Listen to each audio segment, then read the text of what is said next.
Hi, I'm Catherine from Catherine Learns Stuff. Today we're going to continue our sewing journey and we're going to make some game card bags. I like to use these for my game cards just because I find that the boxes like to fall apart, and when we travel around in the summer, having everything nicely located in the bag works really well. So we're going to learn how to make these as well as how to put the decals on them so that we can have everything labeled so we know what's where. Just so that you know, in this video, I wasn't able to get any good footage of me actually sewing the bags together, but I've tried to make the video descriptive enough so that you can see where to sew and how to sew each piece so that we can make this bag together. If you do want to see videos in the future of me actually sewing, drop me a note in the comments below so that I can know to make sure to include that in the future. So let's jump over to our workstations and get this project started.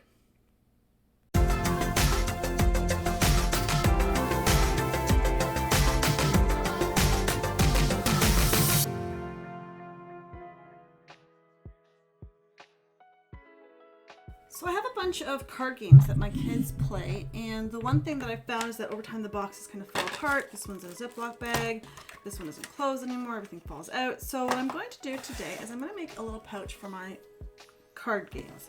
And so I'm just going to show you here, and I can't give you an exact size because every card game that I have is kind of a different size. But what you want to do, and I'm going to show you here with the Old Maid cards first, you want to have enough space around the cards so that you've got a lip around on all sides.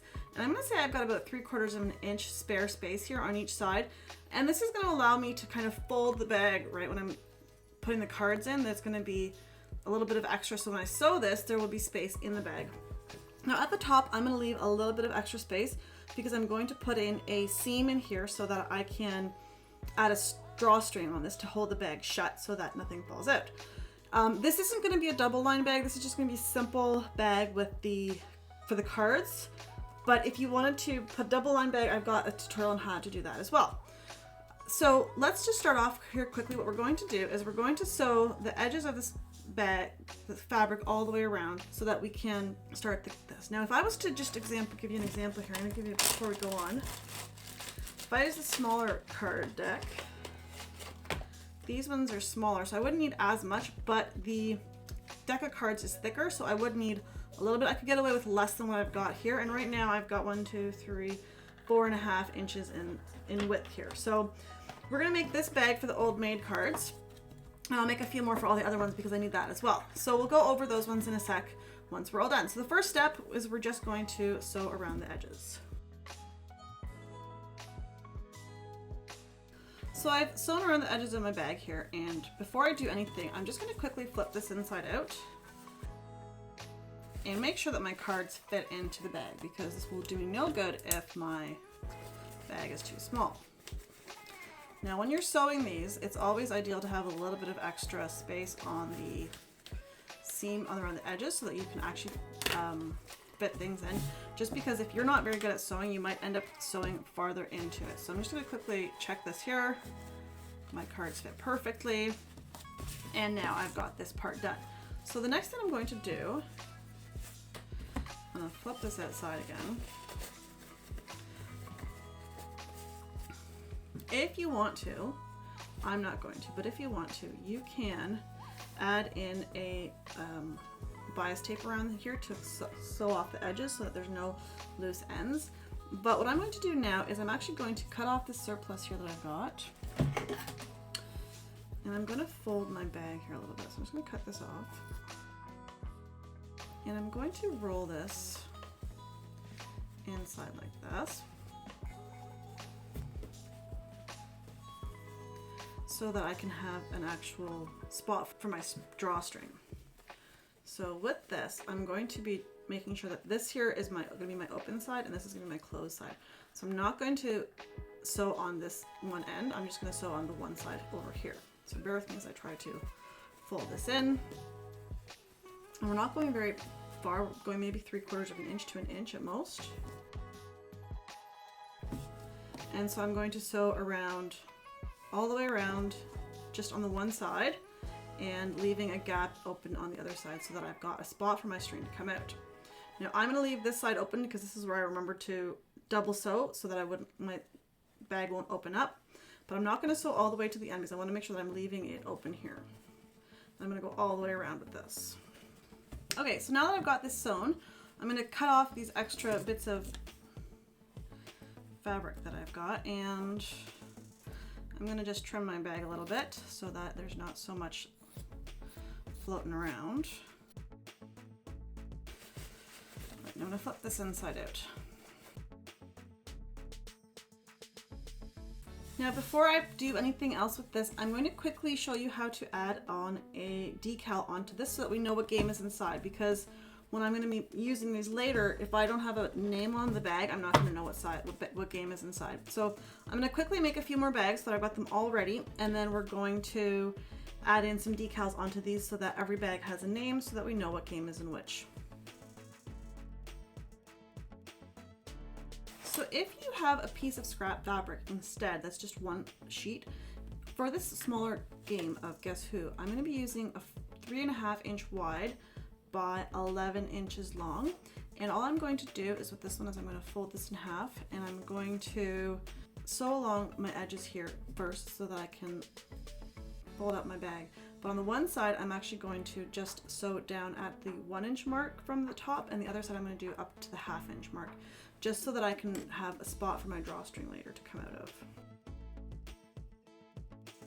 Now that I've got this sewn, what I'm going to do is I'm going to fold my bag in half here like so, and I'm going to clip this in place so that I can actually just sew along the edges, but I'm going to sew all the way around on both sides, whoops, so that I've got a nice flat edge on a full seam around my design. Now when you're working with smaller edges like this might be a bit challenging just because of what kind of a sewing machine you have. So I actually have to take my sewing machine apart a little bit and kind of massage this into place so that it fits nicely under my needle. So now I've got my bag sewed along the edges and I've sewn around the top seam, so I'm going to be able to trim off this extra thread that I've got, and I'm going to flip the bag inside out. Now with this one again, I'm not going to be putting the drawstring in until I'm finished with adding my decal on top, because I want to make sure that my drawstring doesn't melt. And so these cards fit in there nicely as well. So I'm just going to add the drawstring after I put a name tag onto this so I know which one it is. So I've got 3 different pouch sizes now for my card games, and all I'm going to do is just measure the front of these so that I know the size that I need to have for my decals on them, because I'm going to put, each one's going to have a different name on it so that I know what game is which. And so I'm just going to write down the sizes that I've got. So we're going to move over to my computer quickly, and I'm just going to show you what I've done to make some decals, but you can make your own. I've also got the list of a few card games that I've done by myself that you can just get a copy of for free on my website, and I'll have a link for that below as well. So we're quickly just going to go over and work on getting some decals here for our game bags. So quickly I'm just going to walk you through how we can make our own decals. So if you just go into text in Cricut Design Space, and you've got a text box and you can write in whatever you want. So let's go crazy 8, whoops, that's not an 8. And then that's sort of it, right? You can change the design however you'd like. I've already created a design for these ones that I like. You can get a copy of it on my website, as I mentioned. And all you need to do is just, we're gonna get rid of this one because I don't like this. We're going to just quickly ungroup this. And I'm gonna be cutting these all out in white, so it kind of doesn't matter. But each game has to have a certain size here. And so I already measured my bags. So this Guess Who is the smallest one. We want this to be under 4 by 2.5. So that's pretty good. We're just going to maybe, I'm gonna select this. I'm gonna unlock it and maybe like, this to be height. We're gonna change the height to 2. And we're gonna, yeah, that's all right. We'll make this 3.5. Okay, so that's my Guess Who, and my Old Maid needs to be, we're gonna stretch this out because I've got more space. I don't want this to be, I want this to be unlocked, and we want my height to be, my length to be, or width I should say, 4. So that's there, and then the same thing with this one. We're gonna do 4 by 2.5. And so these are the 3 names that I've got for my games. And so I'm quickly just going to cut these out on my Cricut using HTV vinyl so that I can iron these onto my little bags. So I'll meet you over at my workstation again. So I've got my HTV on my cutting mat. I'm using a scrap piece that I have, and I'm quickly just going to cut this out on my Cricut. I've got it set to mirrored so that it cuts out properly, and then we're just going to cut this out quickly. So I'm going to fast forward this so you don't need to watch this part. Okay, so this has now been cut out. I'm going to quickly weed this, and I'm going to fast forward this because nobody likes to watch weeding in real time.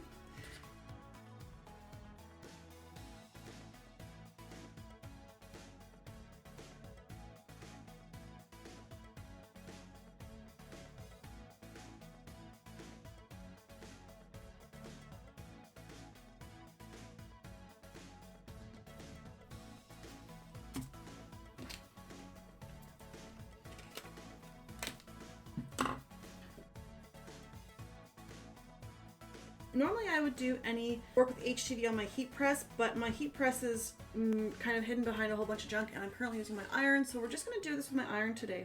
And when I'm doing anything with HTV, what I like to do is I use my Teflon sheets to protect my ironing board as well as protect my iron. And so I've got a sheet for underneath and for above, and all I'm going to quickly do is place my designs onto my bags so that they all kind of fit where I want them, and then we're just going to press them down. Now I've just used white on all of them because I have a whole bunch of spare white, and I'm just going to press these down. Now when you're using an iron to do HTV, you need to make sure that you're using a lot of heat and a lot of pressure, so it's a little bit harder with an iron because you actually have to hold it down with like your body pressure. So I'm going to fast forward through these as I hold them down, but you have to hold it for about 30 seconds with a good amount of body weight on it. So typically I will actually put most of my body force over the iron to push it down.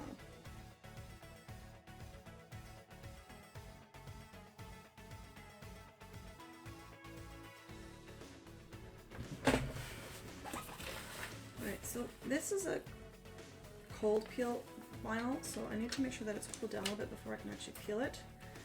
And once I've peeled the carrier sheet off, I'm actually going to press it one more time just so that it actually holds on tightly, because I'm doing this by hand and it doesn't always stick as well when you're doing it by hand because you need to use a lot of pressure. And it's times like this I regret not turning my heat press on.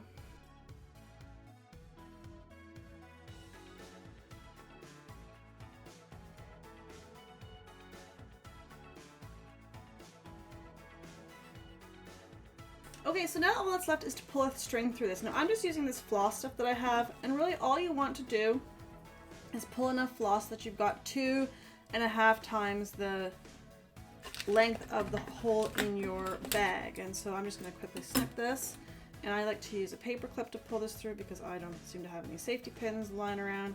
And I'm just going to do a simple loop knot here, if I can pull that through, and I'm just going to pull this all the way through my opening here.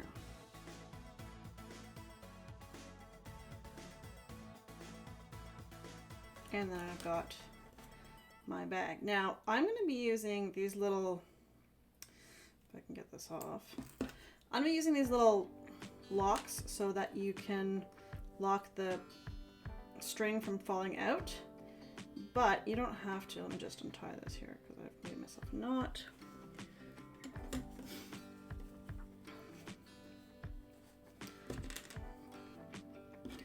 I'm just going to pull this through here like so and lock this in, and then tie a knot at the end.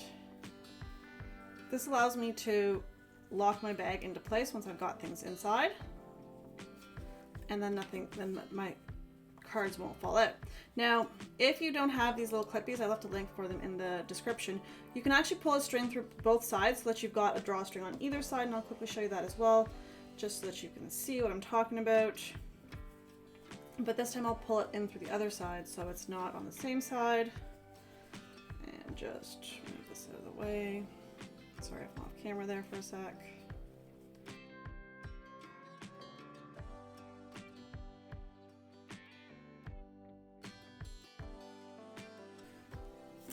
Now I'm going to grab the other end here, so I've got two ends. Hopefully I can pull this together.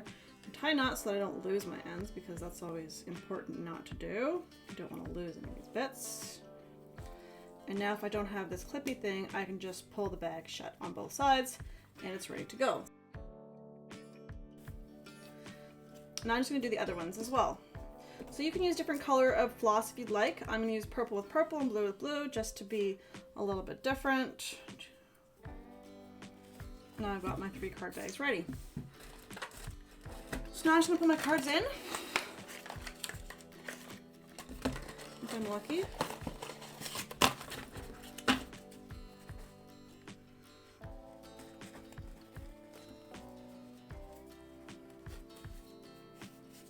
And now I've got a card bag for each of my cards.